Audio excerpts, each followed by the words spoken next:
And while DeeGee and I were never as close as some of you were with him, I believe the reason I was asked to give DeeGee's eulogy today was because of a video I sent him about a month ago. I was living in San Francisco, finishing up a degree, and he had just come out to visit for my graduation, and I just wanted to make sure, because we didn't get I didn't get the chance to really tell him what I wanted to say, and so I sent this video. And in the video I said, I'm so happy we ended up on the planet at the same time. I'm going to carry and share your story and legacy with me for the rest of my life. And there are many of DeeGee's stories that we all share, of special moments with him, and I hope you'll continue to share them with us and your friends in the coming days, months, and years. And today, while honoring this moment, the one in which we return our friend and family member to the earth, I want to talk about the legacy that DeeGee is leaving behind. Specifically, I want to explore 3 different DeeGees, 2 that I never knew, and 1 who was a brilliant beacon in my life.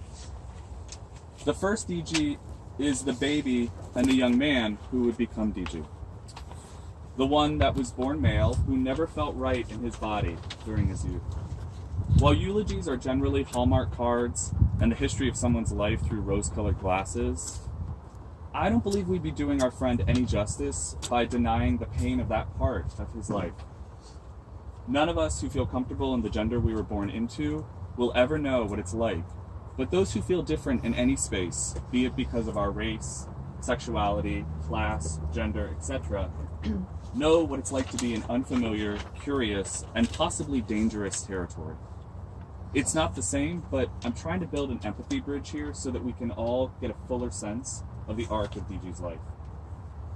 While he navigated the trials and tribulations of being born into a body which didn't feel possibly right or appropriate to what he felt, DeeGee emerged out of this pain like a siren marching, let's say just blazing forth, to his own drum. In 1960's Tidewater, DeeGee claimed his truth and became the exceedingly gorgeous Gidget. This week, while helping my mother and some of DeeGee's closest friends clear out his apartment, I found the most beautiful images of a stunning blonde woman who won crowns for her charisma, uniqueness, nerve, and talent. Living her truth, Gidget did hair, had best girlfriends, and a handsome paramour or 2. At Christmas, she wrapped furs around her lithe body and was written up in the pilot for her community performances. All the while, she studied her craft and helped others find their internal and external beauty. While the person some of us met later in life may not have gone by Gidget, that seed of so much love, truth, and equality was born from that body. Gidget traveled the country with her lovers, and from what I can see from the images I found, felt and was on the receiving end of true love, something she so rightly deserved.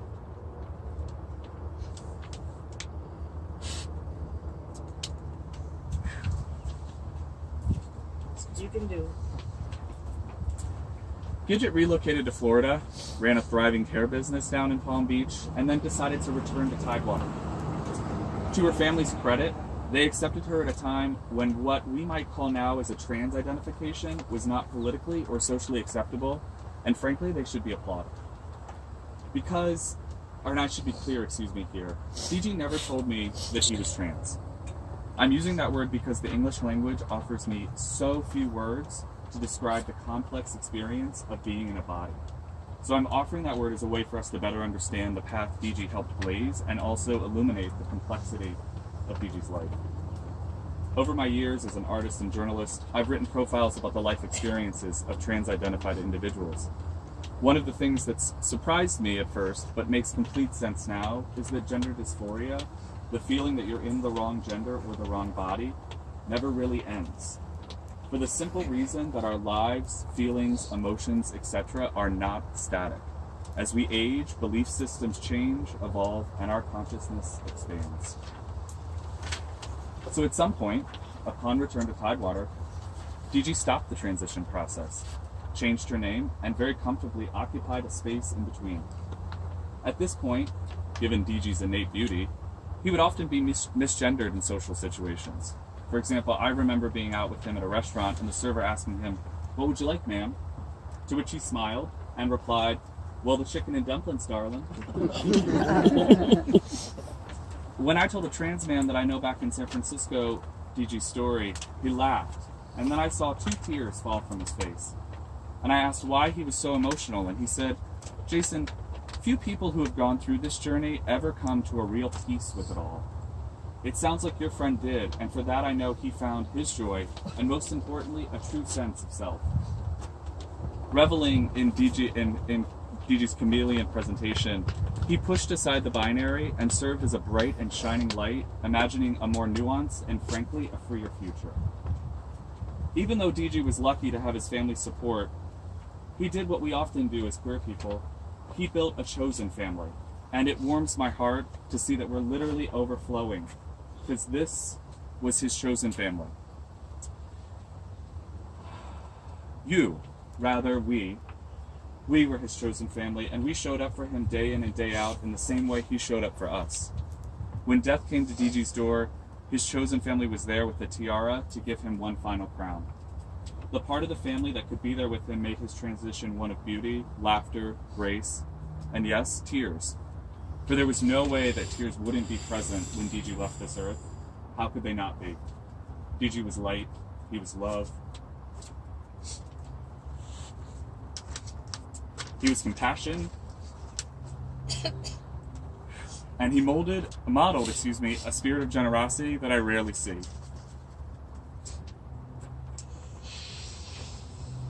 When my Nana, who DeeGee will be interred with, died,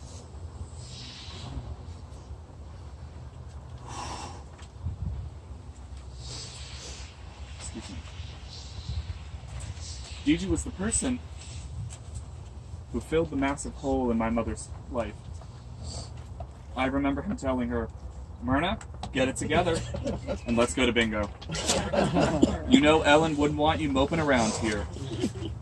In the coming days, remember that. Don't mope, go out and live your life. Laugh, love, and be the best Mary or Gidget or damn good person you can be. DeeGee would have wanted that, and in many ways, it's one of the best ways to honor his life. And speaking of living, DeeGee certainly knew how to live. I've come across many pictures of him on a cruise deck. And I invite you to share your stories about him with those that didn't even know him, to carry his light forward. But before I end, I want to return to this idea of his legacy. What does it mean to incarnate here on this planet? And in many ways, I think that's at the root of some of the questions we struggle with when death is asking us to join them. We say, have I done anything? Is the world a better place because I was here? Was my stay on earth worthy of another's energy to tell someone about my life? And in DeeGee's case, there's no doubt that what he did was nothing short of extraordinary. DeeGee might not have been outwardly political, but his life was a witness. It was a living record. Imprinted all over his flesh and bones to some of the progress that we made.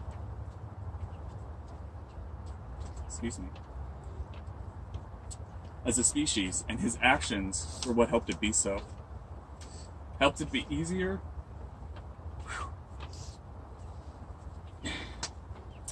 He helped it be easier for the generation that came behind, as well as his own cohort. He endured an incredible amount of pain, and while I don't know the full extent, heartache was also present. But never in the 30 years that I knew him did he ever complain. Never did he say, woe is me. Instead, he teased the hair of any ill feelings he felt. He put some lipstick on those bad feelings, and he said, Mary, be fabulous, be chic, be gorgeous, and you better live. He had a bigger and more beautiful life than most get the chance to experience in Tidewater, and he did it with a crown, a dash of sass, and an open heart that I know we'll all dearly miss. DeeGee, my hero, you lived a life that paved the way for so many of my generation. And I know you didn't intend to be a hero. I know you didn't seek the limelight. Well, there were a few pictures where you were in a runway. But you are a hero, and you will continue to be as a light to those who knew it and those who will benefit from it. Thank you, and we all bow to your crown, your beauty, and your gorgeous life. All my love. when you say a prayer when it's completed. I'm sorry. Okay. I'm gonna